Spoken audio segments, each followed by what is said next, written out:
Ya pemirsa, Anda menyaksikan Breaking News bersama saya Pram Senjaya. Pemirsa, setelah mendapatkan serangan bertubi-tubi dari Israel, Iran menyerang balik. Ya pemirsa, langit Tel Aviv Senin dini hari dihujani roket dari Iran.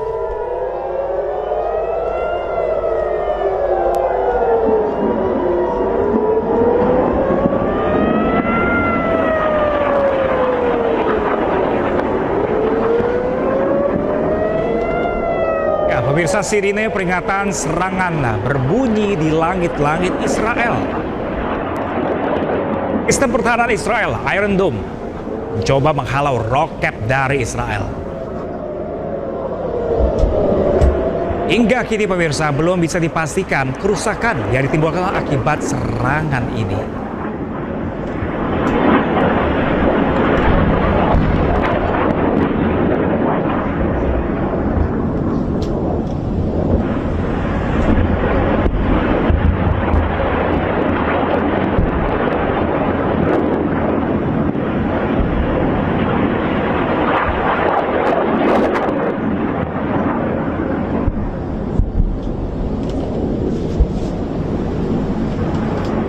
Ya, bahkan pemirsa, Iran mengancam akan menggempur Israel lebih keras lagi. Iran menyebut dunia akan segera melihat jatuhnya arogansi Israel.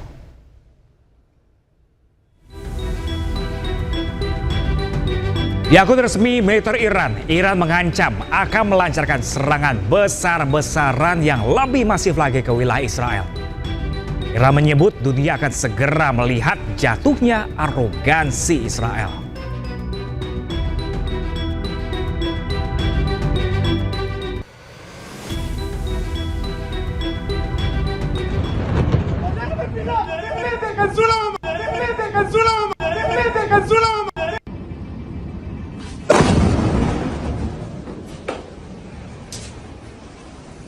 Serangan Iran di dua wilayah Israel, yakni Tel Aviv dan Yerusalem, terus berlangsung sejak Jumat dini hari. Ratusan drone dan rudal menghancurkan sejumlah objek vital di Israel. Dilaporkan 6 orang tewas dan puluhan lainnya terluka. Pemerintah Israel meminta warganya mencari perlindungan. اکنون بانک کاملی از اطلاعات تمامی اماکن و نقاط حیاتی حساس و مهم شما را در اختیار داریم. تأکید می‌نماییم نگذارید رژیم جنایتکار از شما به عنوان سپر انسانی استفاده نماید. از سکونت و تردد در نزدیکی اماکن یاد شده خودداری کنید و بدانید حضور در پناهگاه‌های زیر زمین برای شما امنیت ایجاد نخواهد کرد. Sementara itu pemirsa, suasana di Teheran, Iran semakin mencekam. Warga memenuhi jalan-jalan di Iran untuk mengungsi.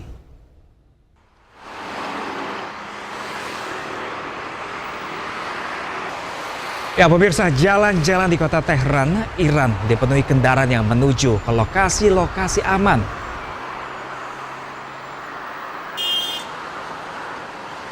Mereka menghindari pusat kota yang menjadi target serangan Israel.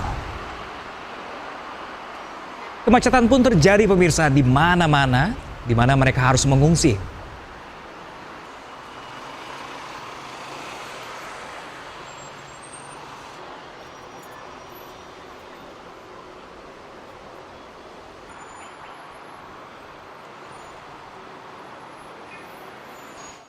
Dan pemirsa, untuk membahas situasi terkini terkait memanasnya perang Iran-Israel yang sekian memanas pemirsa, kita telah terhubung dengan pengamat Timur Tengah, ada Bapak Yon Mahmud. Selamat pagi Pak Yon. Selamat pagi Mas. Ya, terima kasih. Pak Mahmudi, ini baru saja dirilis di sosial media Iran militer bahwa mengatakan dunia akan segera melihat jatuhnya arogansi Israel. Apa yang bisa Anda tanggapi dari cuitan ini? Ya, saya kira kan respon dari Iran itu menunjukkan ya kemarahan Iran yang sudah sangat memuncak ya. Kalau kita lihat ke belakang, perang Iran dan Israel itu biasanya dalam bentuk shadow war ya. Perang yang tidak langsung dan tidak terbuka ya, bisa kita lihat aksi-aksi pembunuhan yang dilakukan oleh intelijen Israel terhadap Iran, atau juga saling sabotase satu sama yang lain. Tetapi kemudian tren itu berubah menjadi sebuah perang terbuka ya, ketika Israel melakukan serangan langsung ke Tehran dan mentargetkan pemimpin revolusi, garda revolusi ya, militer Iran. Kalau kita lihat ada Husni Salami yang meninggal, kemudian 3 jenderal lain termasuk juga ilmuwan-ilmuwan Israel. Ini kan menunjukkan bahwa ya Israel secara sengaja memancing ya Iran untuk perang terbuka ya, dengan menggunakan teknologi perang yang ada. Nah, ini yang akhirnya mendapatkan respon yang sangat keras dari Iran, dan Iran ingin menunjukkan pada dunia bahwa kejadian yang memalukan itu harus ditebus ya, harus diberikan respon yang setimpal. Oke, Pak Mahmudi, sebenarnya ini 13 Juni kemarin Israel sudah menyerang Iran, bahkan ke pangkalan nuklirnya di sana. Sebenarnya apa sih memicu eskalasi terbuka ini antara Israel ke Iran?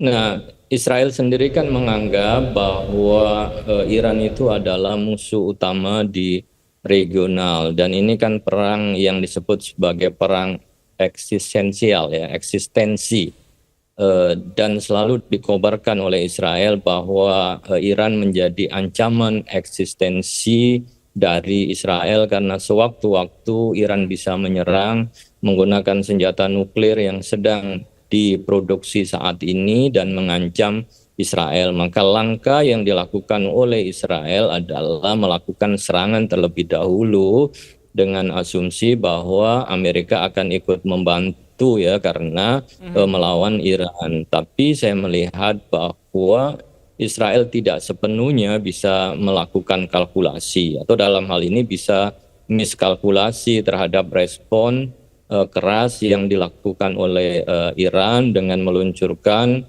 rudal-rudal dan drone-drone dalam skala besar, dan itu tidak lama ya setelah serangan dari Israel. Biasanya Iran itu menunggu beberapa minggu, bahkan ada terjeda sebulan untuk melakukan serangan, tetapi yang ini dalam hitungan ya, tidak lama, dalam hitungan jam, kemudian serangan itu sudah sampai ke Tel Aviv dan beberapa wilayah di Yerusalem. Artinya Pak Mahmudi, apakah ini serangan 13 Juni kemarin Israel ke Iran, ini kekhawatiran dari pihak Israel atas persenjataan yang dimiliki oleh Iran? Ya, saya kira atas isu yang dikembangkan bahwa Iran akan memproduksi senjata nuklir dan itu akan digunakan untuk menihilkan atau menghilangkan entitas Israel yang ada. Nah, dalam hal ini nampaknya Israel berusaha ya, menggunakan sentimen itu untuk melakukan serangan, sebagaimana dulu Amerika ketika menyerang Irak dengan isu adanya senjata pemusnah massal ya, sehingga negara-negara multilateral ikut membantu melakukan invasi. Tapi dalam hal ini nampaknya Israel, beberapa negara di Eropa itu juga menyebutnya sebagai serangan unilateral ya, satu negara ya, tidak melibatkan negara-negara yang lain. Dan Amerika sendiri juga mengatakan bahwa Amerika tidak terlibat di dalam serangan terhadap Iran. Nah, ini saya kira lebih bagaimana kemudian Israel mencoba untuk memanfaatkan kondisi untuk dapat menarik Amerika terus bersama Israel ya dalam peperangan. Oke, jadi kalau bisa dibilang, apa bisa dikatakan ini bentuk konfrontasi yang baru dari kasus-kasus sebelumnya antara Iran dan Israel?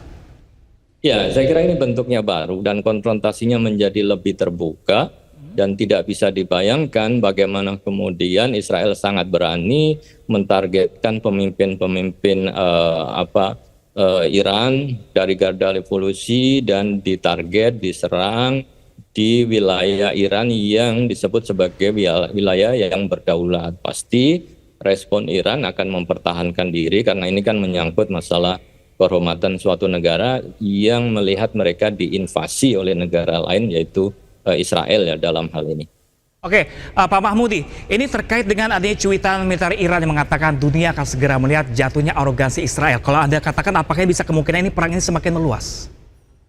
Ya, kalau kita lihat respon-responnya kan seperti itu ya, bahwa Iran mengatakan Iran tidak akan berhenti melakukan serangan kecuali Israel menghentikan serangan ke wilayah Iran. Dari respon Netanyahu juga kita bisa melihat bahwa Israel sendiri menanggapi bahwa perang ini tidak akan berlangsung dalam hitungan hari, tetapi kemungkinan akan dalam hitungan minggu. Artinya ini masih akan potensi untuk meluas. Tinggal kita lihat bagaimana nanti peran negara-negara besar untuk bisa mengurangi atau melakukan deeskalasi, karena khawatir potensinya ini akan semakin besar ya. Oke, kemungkinan Anda mungkin nggak, Pak Mahmudi, terkait kemungkinan perang ini meluas mungkin ke negara-negara lain seperti Lebanon, Suriah, Yaman? Nah, memang salah satu dari kalkulasi Israel melihat bahwa kekuatan Iran dianggapnya sudah mulai berkurang ya, karena kan Suriah sudah yang menjadi sekutu utama kan sudah bisa dijatuhkan, sehingga tidak ada hubungan yang kuat ya, dukungan Suriah terhadap Iran. Kemudian Lebanon, Hasan Nasrullah sudah dibunuh, kemudian kekuatan yang lain di Irak dianggapnya sudah mulai mengecil, tetapi tentu kemudian Iran dengan milisinya yang ada ya, terutama dengan Houthi yang ada di Yaman, termasuk juga Kataib yang ada di Irak, itu kan berpotensi ya untuk terus membantu. Nah, dalam hal ini kan bisa dilihat dari serangan Houthi ke Israel juga dalam hal koordinasi itu. Hanya saja kita harus melihat ke depannya sejauh mana keterlibatan Amerika. Karena kalau Amerika kemudian ikut masuk, bisa saja semakin meluas milisi-milisi Iran di kawasan akan mentargetkan kepentingan-kepentingan Amerika di kawasan itu. Nah, ini saya kira juga yang harus dilihat ya perkembangan selanjutnya, termasuk juga yang ada di Teluk Persia maupun juga di Laut Merah pasti akan terdampak. Oke, kalau atas kejadian serangan Israel ke Iran 13 Juni lalu ini, apakah Anda melihat sudah ada keterlibatan dari negara luar seperti Amerika misalnya?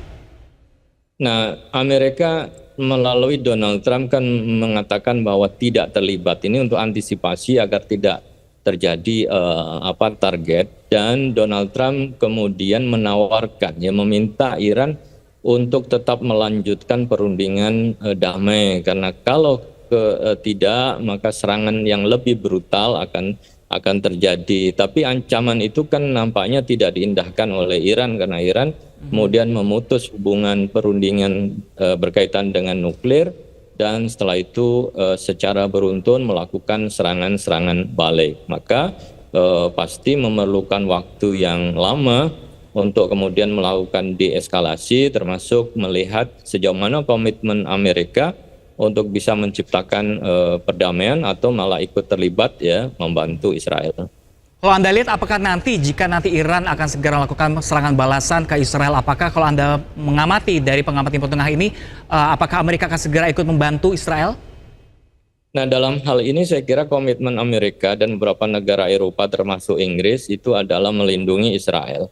Jadi mereka akan kalaupun terjadi, mereka akan mengerahkan pasukannya untuk menahan serangan dari Iran, tetapi membatasi diri tidak ikut melakukan serangan balik ke Iran, karena mereka juga khawatir akan keterlibatan negara-negara lain, karena ini akan menyangkut proksi-proksi yang ada aja. Dalam hal ini walaupun Rusia sudah dalam kondisi hubungannya tidak sekuat dengan sebelumnya di kawasan Timur Tengah, tapi kan potensi untuk masuknya proksi yang lain itu bisa terjadi kalau Amerika nekat ya melakukan serangan membantu Israel ke Iran, karena selama ini tidak ada track record Amerika melakukan serangan ke Iran secara langsung ya. Mereka komitmennya adalah membantu dan melindungi Israel. Oke, kalau terkait dengan sejumlah negara Timur Tengah lainnya, negara-negara Teluk seperti Arab Saudi dan Uni Emirat Arab, terkait konflik ini posisi seperti apa kalau Anda lihat?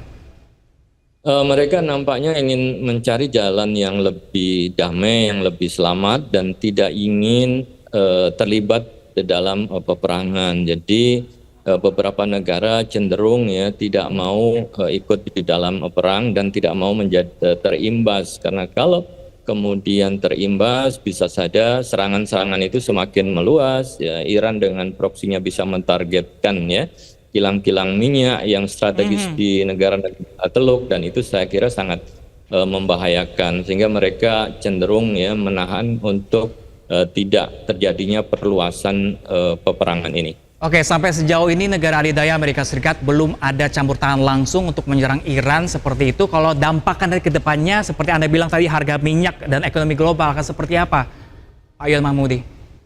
Nah, yang bisa kita lihat kan akibat dari serangan-serangan itu ya, baik yang dilakukan oleh Iran ke Israel maupun Israel ke Iran ya. Jadi serangan terakhir yang dilakukan Israel ke Iran itu juga akan mentarget beberapa kilang minyak yang ada di Iran ya, dan kita ketahui bahwa Iran produksi minyak Iran itu kan juga dikonsumsi ya oleh beberapa negara besar ya, termasuk juga Cina Cina dan juga Jepang dan beberapa negara lain yang secara sembunyi-sembunyi mengambil keuntungan dari minyak Iran. Tapi kalau ini kemudian terhambat, setelah itu juga Iran melakukan serangan ke sumber-sumber lalu lintas ya pengiriman minyak yang ada di Teluk Persia, maka dikhawatirkan suplai minyak akan semakin berkurang, dan itu akan memicu kenaikan harga minyak dan akan memicu krisis global kalau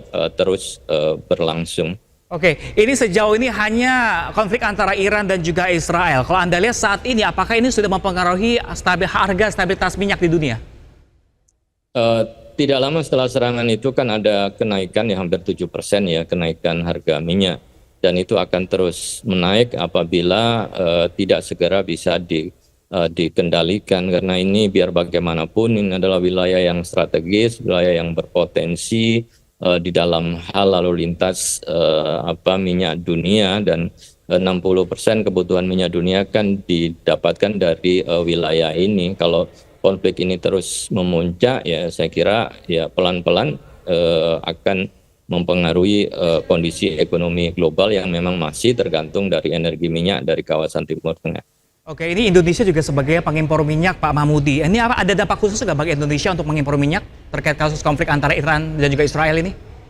Ya, saya kira kemudian kan harus terus berhati-hati ya, memastikan bahwa jalur suplai minyak ya yang sampai ke Asia Tenggara itu tetap aman, karena kita tentu masih tergantung terhadap Amerika untuk bisa memproteksi, melindungi ya lalu lintas ya minyak itu tidak terganggu. Tetapi kalau nanti sudah mulai ada ancaman terhadap ya, beberapa tempat-tempat strategis berkaitan dengan lalu lintas minyak itu, dikhawatirkan imbasnya akan semakin kuat ke Indonesia. Tentu juga harus mempersiapkan diri ya, potensi eskalasi yang menguat, dan itu berdampak ya kepada harga minyak yang akan melonjak.